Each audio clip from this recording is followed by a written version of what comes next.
Stand by. And Scene 502, take one, Margaret.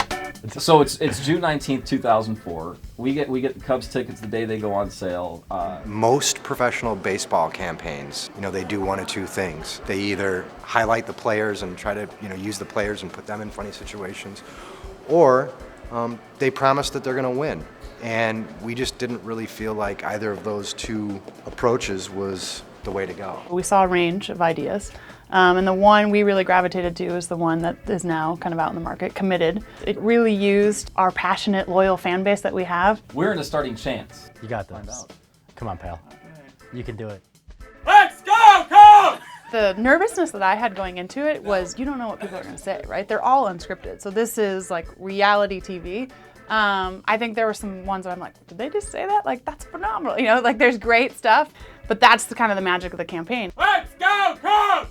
Let's go, Cubs! Let's go, Cubs! And it was hard presenting a campaign where you can't say this is what's going to happen in this scene and this is what's going to happen in this scene. Most of our clients, everything is frame by frame listed before you go on production. The things that these fans said and the way that they positioned what it meant to be a Cub fan, they said things that I could never write.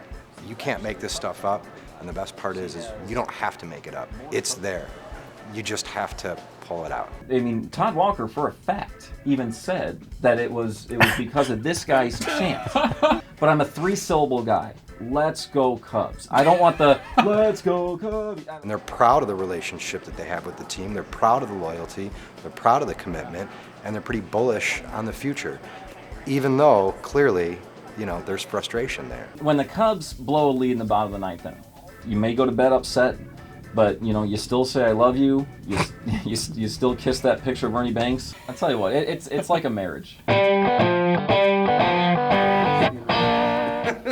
If you look at a guy like David Egan, he's tattooed his entire head with Cub logos. That's obviously what caught our attention. You have a guy from the south side of Chicago. They should be a Sox fan, but he's a Cubs fan. And what do you think his neighbors think about that? It sounds like you've had a lot of fun at the games. I've had my fair share of a lot of fun. In meeting him and talking to him, you realize what a sweetheart this guy is. Looking right at the clock. This big bouncer on the south side, and his softness comes through, and his humility. I mean, he is so passionate. This means so much to him, which is exactly the emotion we were trying to capture in the campaign. It was a rarity. Especially here on the south side, the whole family Cubs fans. Sometimes we're outnumbered, but we stay strong. What better way to show my love and appreciation for all the good times I've had, being a Cubs fan. I want to show off how much I love the Cubs. Cubs fans are, all different sizes and shapes and personalities and history, and we were looking for that range. I think we also, though, it mattered on the story.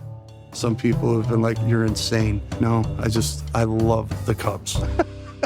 They all have great stories. They all come from different backgrounds and have kind of unique twists on their story. But certainly, Cubs fans are all over, and we wanted to represent kind of the range of the fans that we see at our ballpark. So this is Jeff and Jesse Galbraith. Are we making a promise? Are we making too much of a promise? These are the types of questions that we'd have to ask ourselves. The fact of the matter is they lost a lot of games last year, and Cub fans are frustrated, and rightfully so. We needed to let the Cubs fan know that the team appreciated their passion and was committed to rewarding it. That's where this originated from. It's like, hey, we, as far as what we're doing on the baseball side and on the business side, really trying to rebuild this and get us towards, sustainable winning and winning a championship. All the grandstands, and you're walking around and you're looking. I think we were just looking for an opportunity to kind of find a campaign that we might stay with. So the idea, knock on wood, unless we win the World Series this year, this would be something that we're continuing with year after year, kind of reaffirming with our fans our commitment to this ultimate goal of winning a World Series, and then continue to honor them for their commitment into us. So I think we see it as something that, has longevity and will stay for the next year or two until we win a World Series. So let me tell you another story about a game that we were at many years ago. Why are you always telling the stories? Yeah, well, you don't have to let us I tell them. Tell the story. No, so we were at 70s night, and Rick had this huge afro. Yeah, because the people behind us couldn't even Kyle see. Fisher was at that game. He was Yeah. with us. He was actually